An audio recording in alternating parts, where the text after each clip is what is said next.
this seems like it opens up the is. doors. And this the Yeah. fact that you can do 6 wounds precision.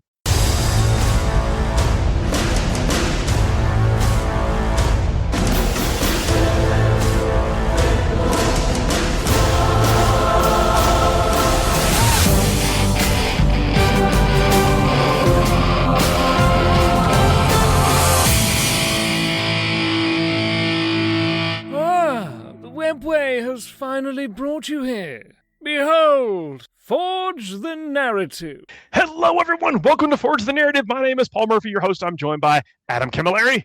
G'day. We are the Battle of Souls podcast. Welcome back, everybody. I know it's been a couple of weeks since you've heard from us, but there's a good reason for that. We were at the Tacoma Open up there in Tacoma. That is on the far west side of the United States, and that was a blast. Adam, what'd you think? Amazing. Yes, I don't know what western, eastern spiral turnpike it is, but it's in the upper left of the United States. Top left corner. You're looking at the map. It's upper right. Below, yeah, top left below Seattle. And dude, 530 players playing new 40K on brand new pre-painted terrain, new footprints, new missions, dispositions. You can make a rap out of it. And it was fantastic, dude. So much fun. I gotta tell you, commentating 11th edition games with you has been a freaking joy. We had excitement from turn 1 to turn 5 in just about every game. I completely agree. And actually, I like the play between the dispositions. I mean, that felt good going into it. It felt like it was going to be neat, like some extra challenge, but it also is really cool to like talk about and think about how it conceptualize the game. And I hope folks at home felt that way as well. Yeah, and the yin and yang of them that I call it, because they are inducing interaction, like they're interaction inducing mechanics. The dispositions are. They're telling you to go out and do something with your opponent, hold their hand, kill them off the objectives, flip objectives, do actions over there. Like there is so much just telling you to play a game that your opponent gets to interact with you and them. And it makes for a lot of action. I had some criticisms over 9th and then 10th, where turn 1, nothing really happened. And then by turn 5, it was pretty clear. One player had won, one player had lost. So there was almost 2 turns of our 5-turn game that not really much happened on. Like the game was already decided at the start of turn 5 a lot of the time. And turn 1, no one did anything. Whereas, dude, people just are doing so much on turn 1. It's so exciting. There's so many points to be scored in turn 5. It always matters. We saw people getting absolutely bodied and then racking up like 25, 30 points in their last turn and making the scoreline respectable because they had the nuance and the nous to see that coming and play for it and stuff like that. Play for it, know what cards to hold on to, you know. Exactly. It's like okay, cool, I can go and risk these 3 or 4 units as long as I have these 2 at the end with these cards face up. I can cash in. You know, I'm not going to risk the whole kitchen sink on my turn 4 upside play. I'm going to reserve a little bit of strength with some dynamics on them, some uppy downy or something like that. Rack up 3 or 4 cards, you know, and hit my turn 5 hard. I think that is so cool as well for people to be able to use their generalship like that. I agree. It's a whole nother dynamic of the game that has not existed before. And I mean, look, unashamedly, unabashedly, and confidently say that part is a home run, I think. And me too. Yeah. Orcs took the event, which if you're listening to this right now, you're like, well, of course they did, but it wasn't that easy. Like even the fact that it came down to an orc on orc in the finals, they were 2 different orc lists, and it was touch and go. It basically from the top 32 on for those players, and they had to battle and earn their spot in those finals. And then the last game came down to a 1-point difference. 1 point. And I don't know that 1 point exists without making a series of like 9+ inch charges. The man did not fail any charges. Yeah. If he had failed, it happens. That's Warhammer. That's not even a slight. He was in position to do it and then figure out a plan and executed. No shame in that. Of course, Green Tide, which he was playing, does help you make charges as well, where you know you have the plus and the rerolls and stuff like that for the stratagem. So it does help you make longer charges. But like I can't make 5s when I need to. This man was ripping 8+ like they were nothing, like they were like 3-inch charges, just could not fail. And because of that, he was able to capitalize really well. And yeah, 1 point for everything that I just said. The Green Tide had the board advantage, they had the power advantage, the unit advantage, but the opposition player who was playing Cult of freaking Speed with Mordaka just held enough resources, spread the game. Like at one point, there was like 60 orcs left, but they were all pretty much within the middle kind of circle. They had those 2 objectives in the middle. Yeah. They had locked down the middle, but the speed freaks had circled them pretty much and were just running away with the points, just being like, if you leave, you're going to lose points and you might not make charges. He made the charges, but because that's what he's like. You have to come and risk making long bomb charges to get me off point, and you're going to be giving up points to try and do it.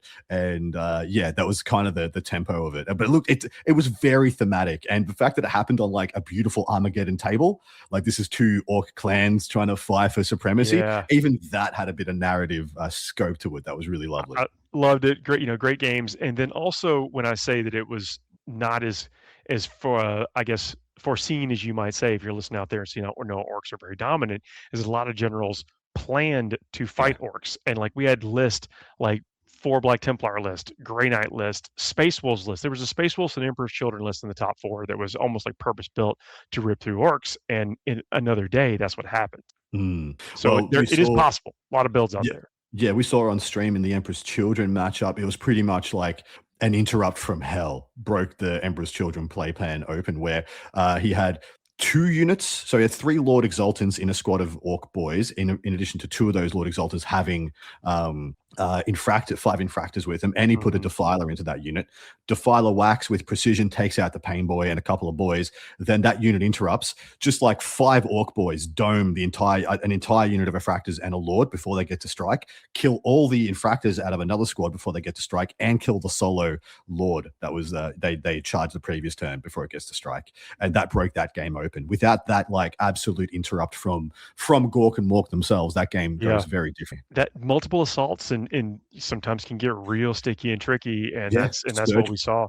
And we saw some players doing some incredible stuff with surge pile-ins as well, where, 2 units charge one kills that one, the other one piles in another 3, catches another unit you thought was safe. A lot of those nuanced plays are coming up all over the place. And in addition, we're seeing people do some incredible things attacking people's backfield. So a lot of the time, especially with take and hold disposition priority assets and purge of the foe, it behooves you to go, push. And then people are just like whipping around, taking people's backfields in really classy, awesome fashion. We saw Wazdak and Gutsmech do it a couple of times. Just be like, yo, I'm sitting, I'm gonna harm your expansion. Then whoop-de-doo, here's your home. And 20 inches straight up into your DZ, stuff like that. People doing it with Demon Nets, people doing it with uppy downy squads all over the place. Protecting your home, like because your home doesn't give you any points really. You're defending it because you don't want your opponent to have it. So people are defending it with less stuff because it's not adding to their score. But then your opponent takes it and it's adding to your opponent's score, and then you're like, oh Jesus, oh no, I have to turn around. And so that's already something that I think a lot of people should be trying to build into their list. Not saying you're always going to be able to do it, but you want the option. Sure. And also, but one more comment about the meta itself is that objectively, if the players that built for what the meta of that day was, what they predicted the meta to that be, and were correct, got further into the event. And and but this is the same story for every tournament that's been for the last several years. If you're planning for last month's meta, then you're going to have to fight a little bit harder, have some different stuff. And so the people that teched into that basically against the green tide or against troops on the ground did really well. Yeah, I mean, the story, I think, is the 30 Terminator Space Wolf list that came in 4th. It did lose to the Emperor's Children list, and then it lost to the Speed Freaks list, because that Speed Freaks list you're never gonna close with that Speed Freaks list as the Space Wolf player. Sure, you're gonna rapid ingress, go in, clobber 2 things, and then they get to pick every battle. And then they're going to be 24 inches away from that unit for the rest of the game. You get to hit them once, and then they're gone like smoke. So that one made sense. But that 30 like Wolfguard Terminator list, I think is absolutely awesome, and people should be paying attention to that because it did extremely well. Yeah, well, put these events on your calendar if you're at all curious about coming to something that's big like this. Tacoma, when we said I had 525, 530 players coming in from the start, that's just on the 40K side. Yeah, there was Sigmar, the narrative, the hobby challenge, the paint and takes, the paint and classes, the kill team, tomb tournament, the Underworlds. Yeah. I got to tell you, the hobby challenge might be one of my favorite things at the moment. You and me coming up in the morning, we grab a coffee, we head in, we try and get ourselves prepped, see what's moving and shaked overnight, if there's a shadow round or whatever, and just walking up and seeing like 4, 6, 7 foot like folding tables with like a stack of like random sprues on it, and not just intercessor parts. I mean, this is Corvus Black Stars and Yeah, Necromunda Coliseums, Lehman Russes the outpost. and like all sorts of stuff, and you just go in there and you just build something based on like they kind of give you a mission. Like you go in there and be like, what's today's hobby challenge? Like build a diorama for like the last day alive of a character, stuff like that. It was one that I got heard thrown out there. Yeah, and there's various different characters, like other things, like there's some event only models, airmen. There's things to choose from to be the subject of your thing. Yeah, and it's lovely. You sit down there on like another folding table, like that's good quality chairs, and you just get given some clippers and some glue, and you sit there with a bunch of people doing the same thing, and you're looking at what they've decided, what their imagination has thought up, and you're like, that's sick. I wish I'd thought of that, but I'm thinking of this thing. And man, it's so awesome to see people just light up and fall in love with what they're doing, and just know that you're sitting across from a stranger, but have so much in common. Yeah, it's the best thing. It's the best thing. It really is. And to those of you that came up and said at the event, said what's up, and that you like the show, it meant so much to hear that. Thank y'all very much for listening, and thanks for coming up and saying something. I really love meeting y'all. That's the highlight. Like that. This game, what we do is about the connections and about making it that happen, and virtually or in person. And so cool when you can occasionally bump into folks out there. So thank y'all for coming up and saying what's up. Meant the world, and I mean that sincerely. Let's talk about some Exodites. Let's do it. So Exodites. Let's talk about how long have Exodites been in the lore? 45 years. Yeah. Probably not that much, but yeah. But that is, I'm pretty sure they're in the first Rogue Trader book. First mention of Exodites. I feel like it's a long time. Let's have a little look. Let's see what Google brings up. I feel like it's 1990, so 36 years ago. Okay. Oh, so yeah, I was way off. 35 years You're ago. right. 35. Yeah, 36 years ago. A long time ago. And they have been on people's minds, I think, since their talk. And then every time there's a new Eldari player, it gets like whispered, like you don't even know. Like you think it's just Eldari and Drukhari. No. There are Exodites out there. And now there are models, soon to be Exodites out there. For the first time ever. And this just shows that Games Workshop is committed to just like making everybody happy. Like what's the little lore piece that you are in love with? Is it Cypher's Kane? Cool. Is models out there? Well, so they're coming in. Gorn's Ghost, yeah, cool. Tanith first and only. We're going to do those two. Exodites, yeah, cool. Exodites, bang, they're in. What else? What else did they? Corsairs, cool. Yep, supported range now. You can just play mono Corsairs if you want. Yanari, we did that. They're just going to flesh it all out. The entire game is like they're getting fleshed out like one little piece of it. Is coming in through the Kill Team set, which is also an amazing thing to do because Kill Team is a fabulous game. You get a full-on 40K, tactical experience with not needing a ton of models, but they're coming in through that. But then we saw some 40K rules go up on the community site, and I there's been some debate of like, oh, they're kind of big bases, so there's it seemed to be a lack of invulnerable saves or whatever. But I'm like, okay, if you're playing Eldari, you're not supposed to be shot at. You're supposed to not be seen. You're supposed to take everything out before it gets to you. You don't need a save if you can't get shot. But speaking of getting shot, I want to talk about the Ley Stalker. The Ley Stalker has a long rifle. This thing moves 10, scouts 9, I believe. Yep. Has line-up and stealth built in. Has battle focus as well, so you're going to have some tokens to go a little faster, do some more stuff. Yeah, and the long rifle is a 36-inch range precision rifle that is BS2, strength 6, neg 2 AP, damage 3 with devastating wounds for non-monster and non-vehicle units. I mean, now look, I know I'm living the dream of moving, scouting, moving, and popping characters, but I want to point out this is a potential turn 1 assassinate. That is a card you can score, and it was very difficult to score on turn 1 for a lot of armies. Yeah, so forgive me if I'm wrong, I think that's a +3 move battle focus token. So you could go scout 9, move 13. If I remember, maybe I got the 3 number wrong, but there's definitely a battle focus token that lets you move further, just move further. And so let's just say it's 22 inches, and you just have to tow into a terrain piece to see through it to get to a character. Like, you got hit on twos. That's likely two hits. The chances of one of those being a 6 on the wound is, a 1 in 3 chance for one of them being a 6, and the other one just being a wound on a 3+ is more than likely. So you got a 1/3 chance for both of them to be a 3+, and then you got a 1/3 chance for one of those to be a 6. And so you just kind of put a save and a dev on like a Space Marine character, and that's a 4 up or 6 death. wounds is a problem. Yeah.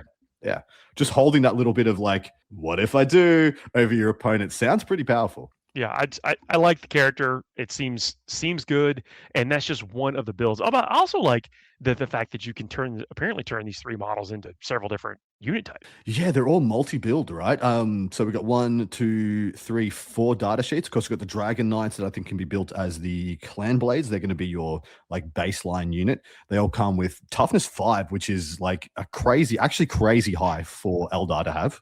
Doesn't sound like much. That's an Orc Boy or a Hearthkin Warrior for others, but for Eldar, that's rare to just have like a dude that's T5. Sure. And then move 10 with 4 wounds apiece. Of course, they only have a 4-up save. There's no invulnerable save that we can find here, but they all come with mobile. Have you noticed this? Oh, they're all mobile. Every single one of these guys goes through terrain without issue, which makes a lot of sense. They're on a dinosaur.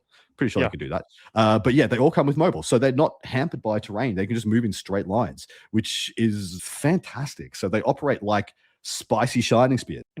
And they just look so cool. I mean, honestly, you had me at the models themselves and the fact that they exist. And Eldari right now, there's kind of the benefit of there being like no one list. Yeah, there's been a couple been thrown around at the moment. We got Seer Council, as I think people are starting to coalesce around, but hasn't defined itself as the best possible list. Also got Windrider Host as jumping up there as well. And there's a bunch of other computations. They're like, is it Armored War Host being the next 1DP detachment to attach, or trying to do some outcast stuff? It's notable to point out that Reese Robbins, that one, brought his the old man of the sea himself, Reese Roberts, put Eldari to Tacoma and did really well. I think got to the round of 6 undefeated. Came 13th, I believe.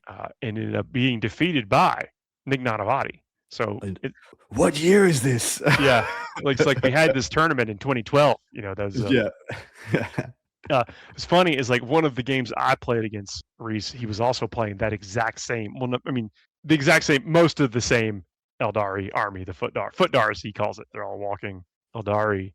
He had some updates for this era, but still the same color scheme, same army. So it was neat to see him out there playing with that same army again. Nice. But anyway, that was just another version of the Eldari, that there's no like coalesced like this is the ultimate list. And I do think that giving them more tools, I think, only helps get closer to what is something that people think can hang out there. Well, we just had the GW's first balance pass of the new edition, which they're going to be doing every month for the first 3 months that this game is out. And I got to say, Eldar is probably one of the biggest, most changed factions. If you were playing just a generalist kind of aspect host, war host-esque build, I think Windrider Host is the only one that went up, the only archetype that went up, but all the Seer Council variants and all these other variants, I think just got like 60, 70 point list. Oh, that's like a whole unit. That's good. If you were taking 2 to 3 units of 5 Wolf Spiders, 5 Swooping Hawks, and then like Farseers bits and pieces, you saved like 50 plus points. And I think that's pretty exciting. Maybe that's a Dragon Sniper. That's not their name. It should have been the name. What is it called? Lay Stalker? Yeah, Lay Stalker, yeah. Dragon Sniper is heaps better, by the way. No, jot that down, Games Workshop. Dragon Sniper. I mean, look, maybe I'm just like trying to live the dream here of like when everything just goes right and it works. But I know that is a card that is historically difficult to snatch in turn 1, and this seems like it opens up the doors. And that's the fact that you can do 6 wounds precision potentially. Yeah, it forces a battle shock afterwards, right? So the Panicked Quarry is the data sheet ability. In a shooting phase, when this unit has shot, select an enemy unit that isn't a monster vehicle hit by those attacks, must take a battle shock at -1.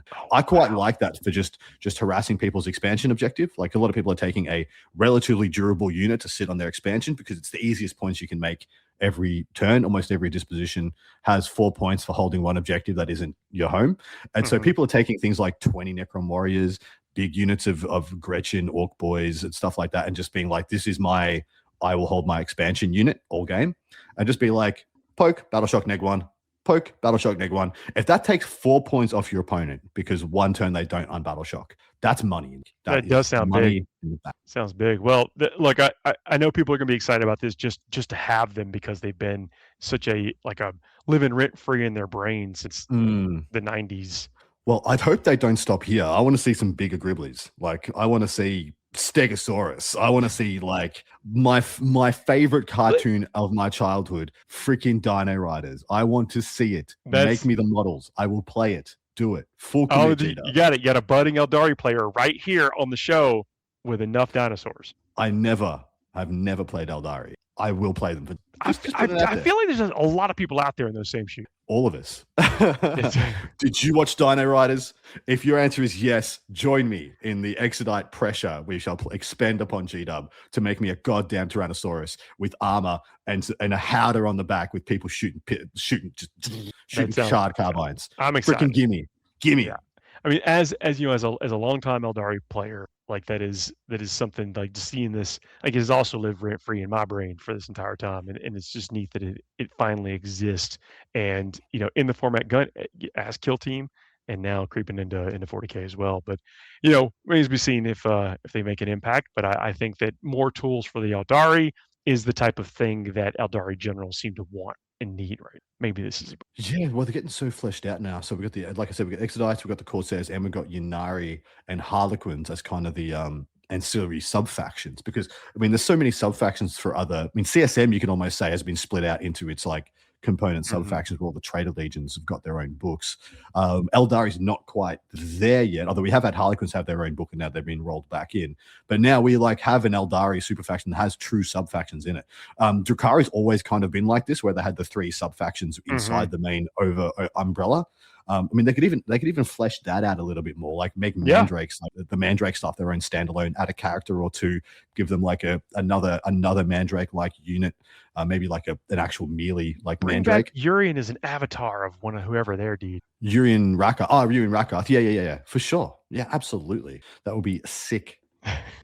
Anyway, we're far off in speculation and wish listing territory. No, we're not far off enough. Give me more speculation. Look, we are also we love to think about this stuff also. Anyway, let's take a quick break, take a word from our sponsors. Check us out. Back soon. FTN is brought to you by Discount Games Inc. Please visit them at www.discountgamesinc.com. And don't forget to ask Jay about ways to save even more on your hobby projects. Hey everybody, we are back. If you're just listening to this on YouTube, go back and check out yesterday's episode, where it's basically part 1 of this. My name's Paul. I got Adam here, and we're fresh off the heels of the Tacoma Open, and also we're fresh off some data slates, some changes that we just got from the Warhammer community page and updated probably in your app right now. Exactly right. We got pretty much a faction pack for every faction in the game, giving you some FAQ answers, some little tweaks to rules that either G-Dub thought were too powerful or weren't working as intended. Like a couple of overarching things changed for everybody in the game. Then we got points changes, disposition changes, detachment. Weapon Lieutenant, man. Yeah, I think they finally did it. I think at 95, he's starting to be like, well, I could just get 5 JPI instead, right? I could get 5 scouts and an enhancement. At 95, he's starting to look a little of the shine's coming off. I looked at my list. I'm like, I'm 10 points over. What happened? Oh my God. From the LT, gotcha. They adjusted the points for every faction in the game. They treated Imperial Agents like an actual faction in the game for the first time. And that is a 100% increase. Don't you think that's a little hyperbole? What? The first time they've treated like a faction for the first time. So for the first time, they got relative equal treatment to the other factions in the game. Okay. When they went through and they balanced everything, they balanced Imperial Agents as well. They gave them meaningful changes. Chimeras, beep, beep. Dude, cheap as chimeras and rhinos, and actual disposition choices. So there's 2 DPs and there's a 1 DP in there. So you can actually make a nuanced choice. It is Imperialis Fleet Assassins 1. It's just going to be like that. The first pass dispositions did seem a little rude. It was a little thumbing of the nose kind of thing, like yeah. But I'm very happy they've done it now. In addition, they've done a great job flexing all the new levers, all the new balance levers that they have. Like we saw them building so many new mechanics and directions to go within balancing the game that were just slogging people's points, which comes with feel bads and feel goods. And most of the time it was like literally, we need to put these points up so much people can't take 3 of them, etc., which did feel bad for people who ran out and bought 3 of them. And so now they can adjust the points a little bit, Well, but then it also it affected the people that were only using one of them too. Like that is, that is really true. Exactly right. So they've added the step up, like, if it's a super powerful unit, you'll pay more for the second and third one. They've added disposition to your detachments. They've added detachment points to your detachments. And now we've seen, on top of all 3, there was a secret one we didn't think of as well. They're actually balancing and changing the disposition matchups. Now I want to talk about this for a little bit.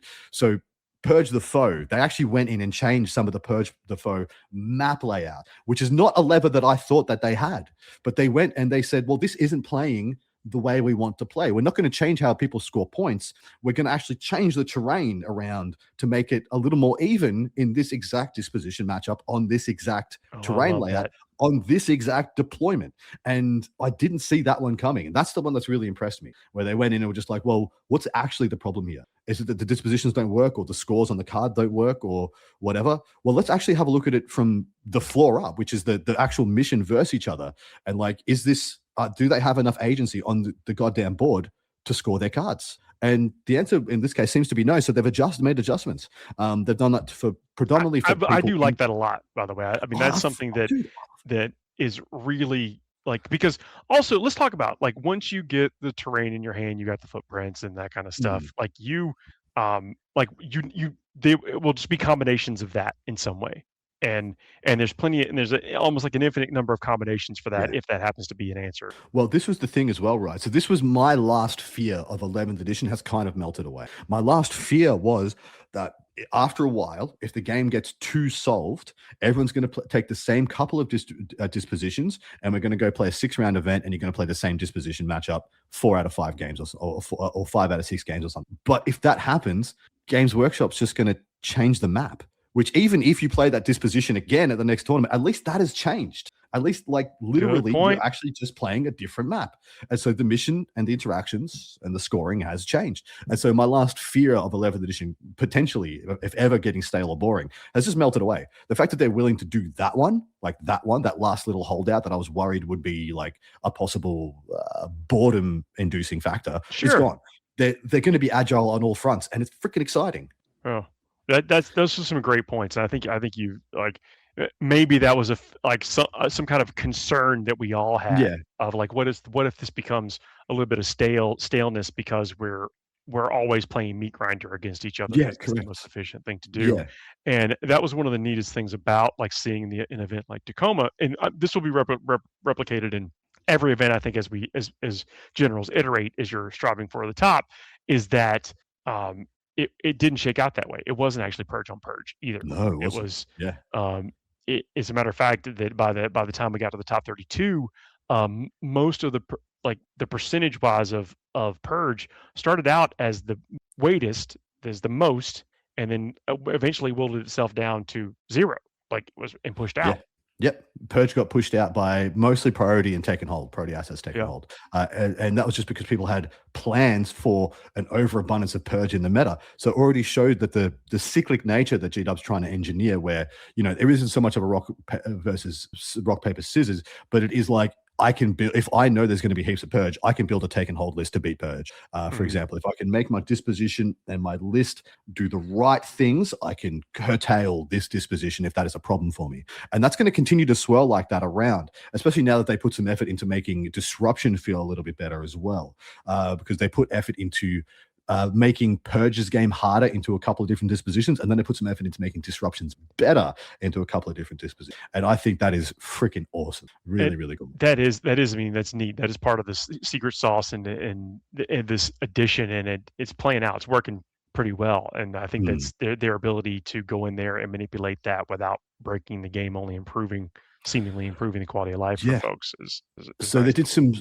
They did some significant hits, both points and disposition changes wise, to the two best performing armies statistically in the game, and that was Hexwalk Thrallband with the Secretary robots and Green Tide Tactical Brigade. Those two combo lists were number one and number two, and they switched and kind of pivoted a couple of weeks by weeks. But those both got.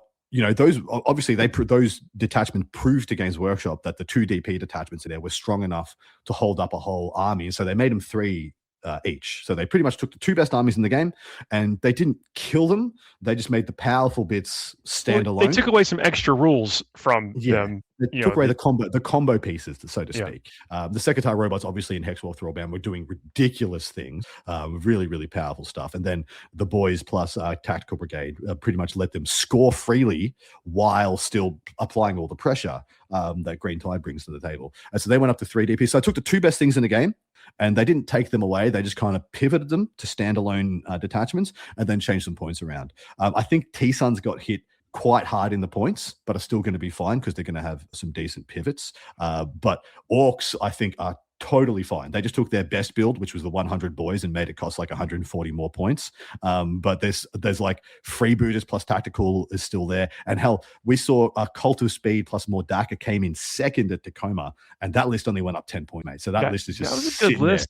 Now, granted, these lists were played by great generals, great pilots, amazing players, amazing but also very solid lists. Like you definitely see there was a lot of intent behind the tools that were built into the list to interact with the missions and the dispositions they thought they were going to be facing. So if I was to say the next couple of most changed factions that went up in points would be Ultramarines and Chaos Space Marines. They're probably the two that got hit on their best builds. Like you've got multiple Repulsor Executioners, his Victrix, Calgar, Uriel, Cato, Warden, stuff like that. That all went up. Same with like the mirror of them, which was very much the Pac Band Zealots, Abaddon, Huron, Master Maelstrom, Chosen, Defiler. They all went up as well. And so those two, it's interesting. Those two are kind of the yin and yang of each other. The Ultras versus the Abbey Huron list. They all went up. Not enough that it's a death knell. You're probably going to lose so you're going to have to move some points around. Maybe lose some bikers or some scouts who in curses, for example, but this should be able to build something quite similar. It'll just cost you. Biggest winners, man, there are quite a lot of winners. Eldari got about 60 plus points. I mentioned that in our previous segment. World Eaters, likely the biggest winner because they were really struggling. They have better disposition options now. They have way more points to play with in their list construction. That's good, because they just dried up. They've basically evaporated out there. Yeah, so I've got some criticisms of so you play World Eaters, right? You're supposed to want to probably play Purge the Foe World Eaters, right? You're there.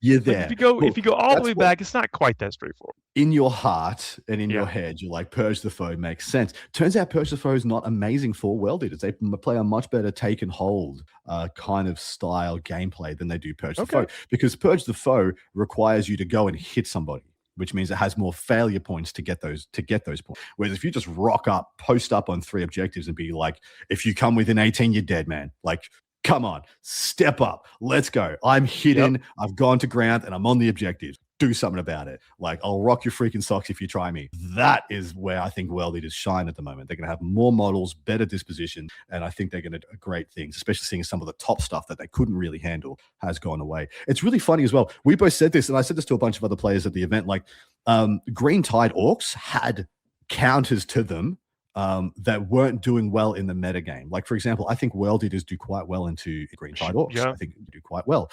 10 Berserkers and Khan go straight through 20 boys, no problems.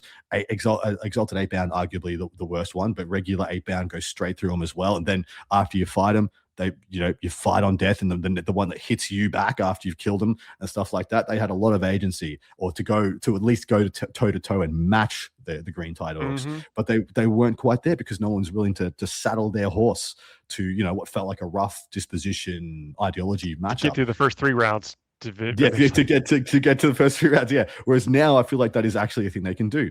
Sisters are also a nice winner here. They got a bunch of points. Morven Var's the only thing that went up. Everything else went down. Sacrosanct Hospitalis, Imagifiers. So maybe to pay for more vault. Got that stuff. Yeah, exactly right. So it kind of offsets itself, and then you probably end up with like 20 to 30 points extra at the end. So they're pretty happy about the changes. And then there's I will point out Demons got whacked pretty hard. They lost. Well, Scintillating Legion's not as great an option as it was, if it is still an option, but they have stuff waiting in the wings, like Plague Legion plus Warp Tide. I think is absolutely amazing. We just saw them pull down a win or at least third place in Edinburgh, UK. Yeah.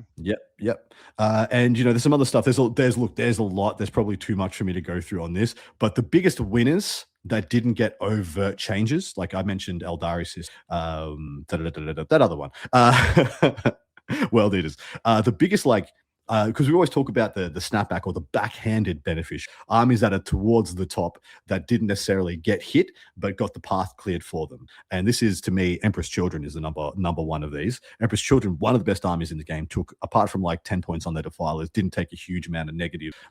They're absolutely singing at the moment. I think they are looking so strong moving forward. I agree.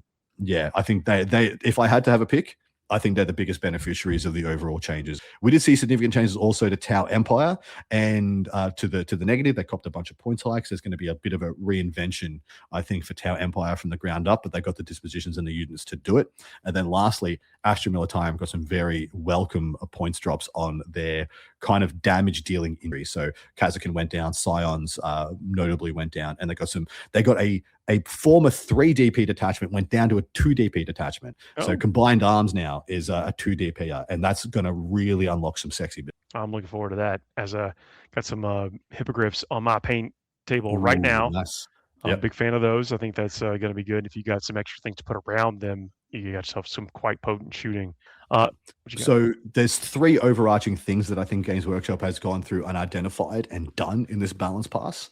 First and foremost, anything that could combo a -2 to hit, like being in cover plus innately -1 to hit on top. They've gone, and if it wasn't intended, like if it wasn't part of the ideology of the unit, that it'd be like that, like Keepers of Secrets, there's other ones out there that literally this is their defensive mechanic. Like they have to have this as part of their package. If it was an unintended consequence, or if GW thought it was going to be too powerful if it was allowed, they've gone in and they've changed it. They've usually taken it and given that unit stealth, and then they've changed that -1 to hit to be -1 to hit in combat only. So they can't combo the stealth with cover, so to speak. So you can't have like a -2 to hit the army, because they're -1 bliss skill and -1 to hit. I know.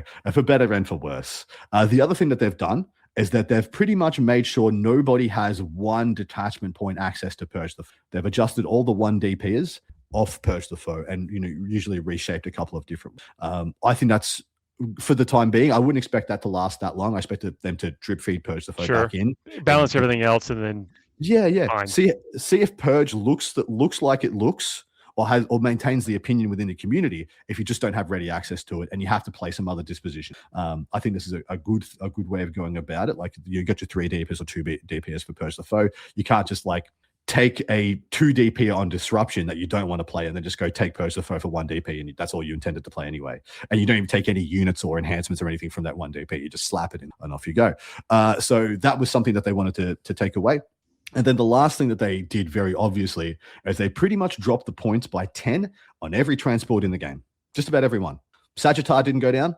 That's the only one I can remember off the top of my head. Apart from that, if you have a transport in your mind, you just picture just then went down by 10 points. And this is for a myriad of different reasons. I don't think GW identified what the changes to transports would do for transports. Blowing up transport's a little bit more risky now. So, that will automatically, once it happens to you once, you're like, okay, Chimera's out.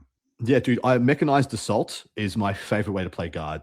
Dudes in boxes, the army, everything that I want. I played 2 games of it and was like, no, I can't quantify this. So if like I've got 10 Kazakin in a transport gets charged and killed, a third of them are going to die from the hazardous rolls of 1s or 2s. They're going to have to disembark outside combat if they can, while being as close as possible to the thing. Then the Taurox might blow up on them because they have to disembark, then you roll. And then they're going to be battle shocked, so they can't receive any orders in my turn if they don't unbattle shock. You're just like, this is a cascading effect of, I can't actually afford to do this. There's more downsides than upsides now.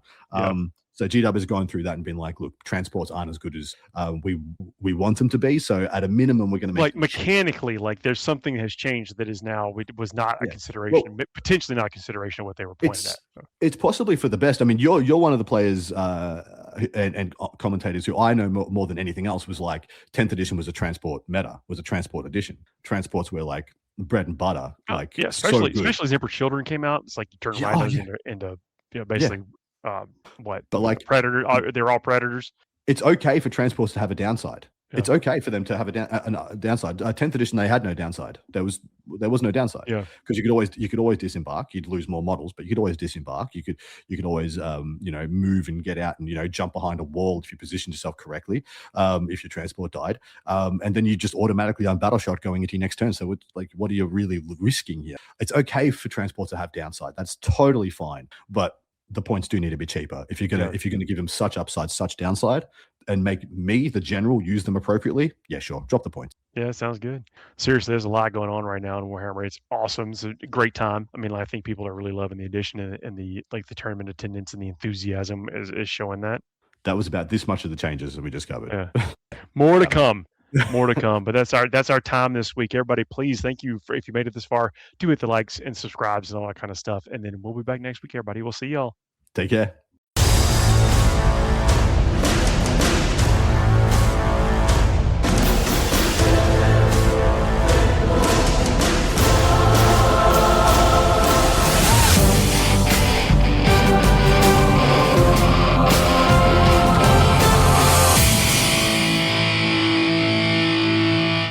Our craft worlds are sentient beings. These hosts are not. Better luck next time, monkeys!